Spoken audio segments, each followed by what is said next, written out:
দর্শক বন্ধু, আজকে আবিদ ভাইকে যেহেতু আমরা কাছে পেয়েছি, আমাদের সবসময় একটা জানার কৌতূহল থাকে।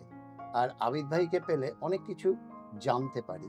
যে জানাটা আমাদের জীবনের সঙ্গে মেলে এবং আমাদের জীবনে অনেক কিছু পাই এখান থেকে। আর যেটা পাই সেটা হচ্ছে যে মানুষটি এত সুন্দরভাবে বিশ্লেষণ করে, সেই মানুষটির সান্নিধ্যে গেলে কতটা না স্যাটিসফ্যাকশন পাওয়া যায়। আপনারা যদি অনুষ্ঠানগুলো দেখেন, তাহলে প্রত্যেকেই বুঝতে পারবেন যারা ওনার কাছে এসেছেন, তারা যে ফিডব্যাকটা দেয়, সেখান থেকে বোঝা যায় যে মানুষটির কাছে এলে সত্যি অনেক কিছু পাওয়া যায়। তাই আপনাদের প্রত্যেকের তরফ থেকে, আমার তরফ থেকে, অনুষ্ঠানের তরফ থেকে স্বাগত জানাবো নবগ্রহ জেমসের কর্ণধার এস.কে. আবিদকে। নমস্কার আবিদ নমস্কার। ভাই। নমস্কার দর্শক বন্ধু। আবিদ ভাই, আজ আজকে হুম, আমরা শুনবো আজকে আমি কিছু বৃহস্পতি নিয়ে বলবো। বৃহস্পতি। যেমন দেখো, ধনু লগ্ন আর মীন লগ্নর অধিপতি কিন্তু বৃহস্পতি। অর্থাৎ বৃহস্পতি যেমন আমরা এই ১২ খানা রাশি, ২৭ খানা নক্ষত্র এবং প্ল্যানেট অনুযায়ী আমরা ৭ খানা পাই। অনেক অ্যাস্ট্রোলজার আপনাদেরকে বলেছে যেহেতু ৯ খানা প্ল্যানেট, প্ল্যানেট অ্যাকচুয়ালি ৭ খানা হয়। তো আমরা যে আজকে কিছু আলোচনা করব সেটা কিন্তু বৃহস্পতি নিয়ে। বৃহস্পতি। অর্থাৎ বৃহস্পতিকে আমরা গুরু প্ল্যানেট বলি। বৃহস্পতি থেকে আমরা ধর্ম, কর্ম, উচ্চ শিক্ষা যেটি বৃহস্পতি থেকে পাই। আমরা এই ১২ খানা রাশির মধ্যে আমরা যে ৯ নম্বর ঘর পাই সেটা কিন্তু ধনু রাশির ঘর এবং ১২ নম্বর যে ঘর পাই সেটা কিন্তু মীন রাশির ঘর। তাহলে ১২ নম্বর ঘর এবং ৯ নম্বর ঘর হচ্ছে বৃহস্পতির ঘর। বৃহস্পতি। অর্থাৎ ধনু রাশি আর মীন রাশির অধিপতি কিন্তু বৃহস্পতি। অর্থাৎ বৃহস্পতির যারা জাতক বা জাতিকারা, অর্থাৎ বৃহস্পতি কোন ঘরে বসলে উচ্চস্থ।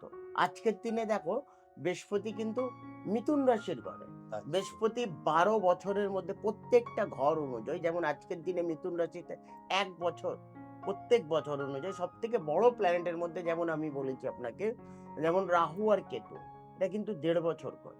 প্রত্যেকটা ঘর অনুযায়ী। আজকের দিনে আর কেতু যেটা, সেটা কিন্তু সিংহ রাশির ঘরে আর কুম্ভ রাশির ঘরে কিন্তু রাহু বসে আছে আজকের দিনে। শনি আবার কোথায়? শনি মীন রাশির ঘরে বসে আছে। তো জন্মছক অনুযায়ী আমরা প্রত্যেকটা প্ল্যানেটকে, আমরা যখন একটা জন্মছক দেখি, সেই ছক অনুযায়ী আমাদেরকে এই প্ল্যানেটগুলো দেখতে হয়। যেমন রাহু কেতুকে একটা জায়গায় দেখতে হয়, ৭ খানা এই প্ল্যানেটগুলোকে দেখতে হয়। সেখানে কারোর যদি লগ্ন, আমরা যে বিচারটা করি সেটা সম্পূর্ণ লগ্নর উপরে বিচার করি। তো ধনু লগ্ন আর মীন লগ্নর অধিপতি কিন্তু যেহেতু বৃহস্পতি চন্দ্রর ঘরে মানে কর্কট রাশির ঘরে বসলে বৃহস্পতি কিন্তু উচ্চস্থ, অর্থাৎ ভালো প্ল্যানেট। এবারে যখন আমরা একটা ডেট অফ বার্থ দেখি, ডেট অফ বার্থ অনুযায়ী দেখো, কারোর যদি ৩ তারিখে জন্ম মানে বৃহস্পতির সংখ্যায় জন্ম, সংখ্যায় জন্ম।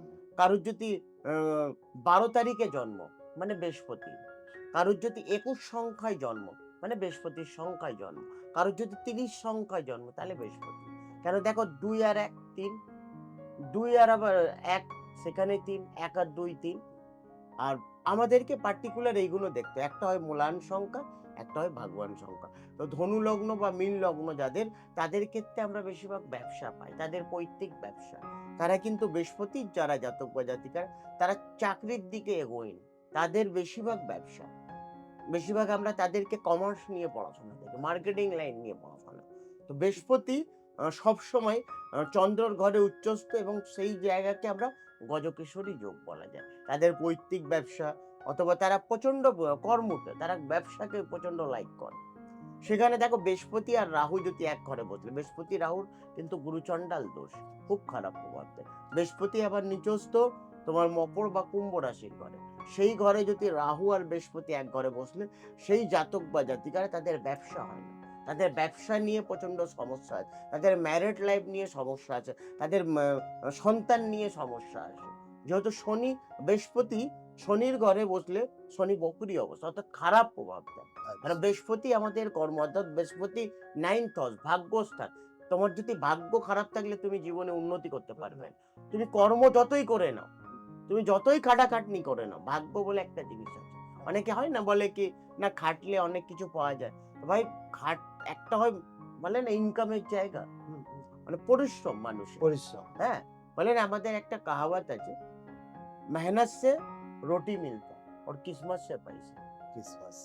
কিসমত ভাগ্য যদি কারোর ভালো না থাকে, তার জীবনে টাকা খাটলে যতই খাটুক না, মুটিয়া মসজিদ তারা প্রচুর খাটে, প্রচুর খাটে। তাদের ইনকাম অনুযায়ী কত রুটি আছে। রুটি আছে, কিন্তু পয়সা নেই।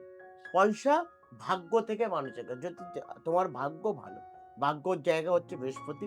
বৃহস্পতি যদি কারোর উচ্চস্থ হলে, কর্কট রাশির ঘরে বসে, তাদের পৈতৃক ব্যবসা, তাদের কেরিয়ার নিয়ে তারা প্রচন্ড হাই লেভেল, ভালো লেভেলের মধ্যে যায়। যেমন দেখো, আমরা যখন একটা জন্মচক্রে বীরুভাই আম্বানি, তার কিন্তু ধনু লগ্ন। রতন টাটা জি যিনি ছিলেন, তারও কিন্তু ধনু লগ্ন। তো বৃহস্পতির যারা জাতক, তারা অনেক হাই লেভেলের মধ্যে যায়, তাদের চিন্তাধারা অনেক ভালো লেভেলের মধ্যে যায়। তারা প্রচন্ড ধার্মিক হয়, তারা চরম ধার্মিক হয়। তো দুজনার নাম বললাম, দুজনাই দেখো কতটা ধার্মিক। প্রচুর ধার্মিক। তো বৃহস্পতি কিন্তু রাহুর সঙ্গে বসলে খুব খারাপ ফল দেয়, বৃহস্পতি শুক্রর সঙ্গে বসলে খুব খারাপ প্রভাব দেয়, তার ম্যারিড লাইফ নিয়ে সমস্যা দেয়। অর্থাৎ বৃহস্পতি হচ্ছে গুরু প্ল্যানেট, শুক্র হচ্ছে দৈত্য প্ল্যানেট। তো দেবগুরু আর দৈত্য গুরু এক ঘরে বসলে তার ম্যারিড লাইফ, তার সমস্যা প্রচন্ড আসে, তার ডিভোর্সও হতে পারে। আচ্ছা। রাহু যদি বৃহস্পতির সঙ্গে কানেকশন হলে, তারা প্রচন্ড সেলফিশ টাইপ, তাদের কর্ম নিয়ে প্রচন্ড সমস্যা, তাদের চাকরি নিয়ে সমস্যা, তাদের হেলথ ওয়াইজ সমস্যা, তাদের বেশিরভাগ হার্টের সমস্যা আছে, কার্ডিওলজিক সমস্যা আছে। আর বৃহস্পতির যারা জাতক বা জাতিকার, তাদের প্রচন্ড ওয়েট বাড়ে, তারা প্রচন্ড পেটের সমস্যায় ভোগে। যেমন মীন লগ্ন কারো, মীন লগ্ন মানে আমরা যে তথ্যর মধ্যে পেলাম, সেটা কিন্তু জল তত্ত্ব। একমাত্র আমরা আকাশ তত্ত্ব যেটা পাই, সেটা কিন্তু ধনুরাশির ঘর, সেটা হচ্ছে কিন্তু আকাশ তত্ত্ব। আকাশ মানে অনেক উঁচু লেভেলের মধ্যে নিয়ে যাবে, কিন্তু তোমাকে ঠিকঠাক বৃহস্পতি যে প্ল্যানেট যদি নিচস্থ, বৃহস্পতিকে যদি ভালোভাবে প্রতিকার ঠিক সময় অনুযায়ী দিলে, তোমার ভাগ্য চেঞ্জ করতে বাধ্য। এটা 100%। বৃহস্পতি কারুর খারাপ, গুরু তো, গুরু যদি সয়ে, তাহলে কেউ কিছু কেউ করতে কিছু পারবে করতে পারবে না। কিছুই করতে পারবে না। তো বৃহস্পতির আমাদেরকে এইগুলো দেখতে হয়। আর বৃহস্পতির যেমন কালারের মধ্যে গেলে, তাহলে দেখো বৃহস্পতির যে কালার, সেটা কিন্তু হলুদ কালার, খুব লাকি কালার। বৃহস্পতি হলুদ কালার সম্পূর্ণ যে কোনো ভালো জায়গায় সব থেকে আগে কিন্তু হলুদ লাগে। আজকে বিয়ে বাড়িতেও সব থেকে আগে কি লাগে? হলুদ লাগে। হলুদ লাগে। তো হলুদ যে জিনিসটা, সেটা কিন্তু খুবই পজিটিভ জিনিস। আচ্ছা, এই যে আপনি বললেন বৃহস্পতি মানে এটা শুভ, তার জন্য অনেক কিছু দেখার একদম। ব্যাপার আছে। হ্যাঁ। আচ্ছা, এই কারণে কি যখন আপনারা দের কাছে কোনো মানুষ আসে যে আমার সন্তান হবে,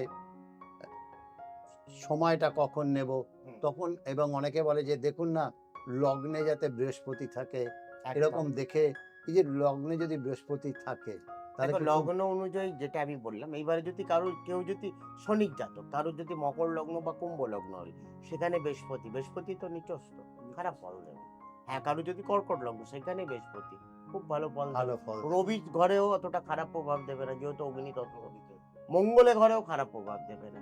খারাপ প্রভাব দেবে মকর বা কুম্ভ, শনির ঘরে বৃহস্পতি খুব খারাপ প্রভাব দেয়, মানে ভালো প্রভাব দেয়। এই জায়গাগুলো আপনাদের দেখে আমাদেরকে এগুলো পার্টিকুলার দেখতে হয়, সেখানে আমাদেরকে প্ল্যানেট অনুযায়ী আমাদেরকে দেখতে হয় কোন ঘরে এবং কোন নক্ষত্রের সঙ্গে জড়িত, এইগুলো আমাদেরকে দেখতে হয়। যে আপনি যেমন এই যে অনেক সময় নবদম্পতিরা আসে যে আমি কোন সময় সন্তান নেব, একদম। এগুলোও যেমন দেখে দেন, আবার ম্যাচ মেকিংও তো আপনি করে দেন।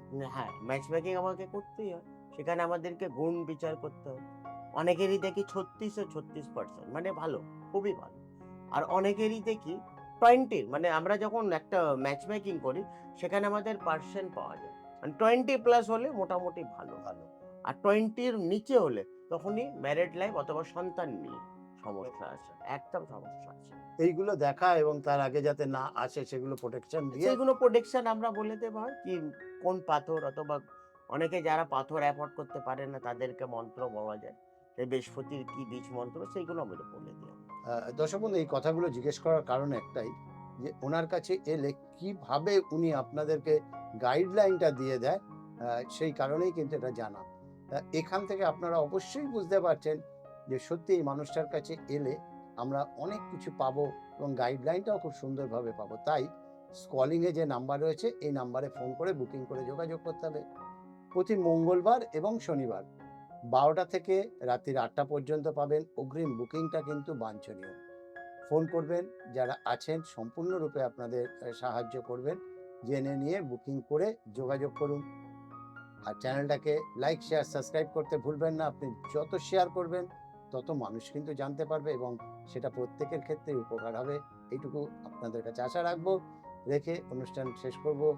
আবিদ ভাইকে বিদায় জানাবো আপনাদেরও। পরবর্তী অনুষ্ঠান নিয়ে আবার হাজির হব অন্য একটি এপিসোডে। নমস্কার। নমস্কার।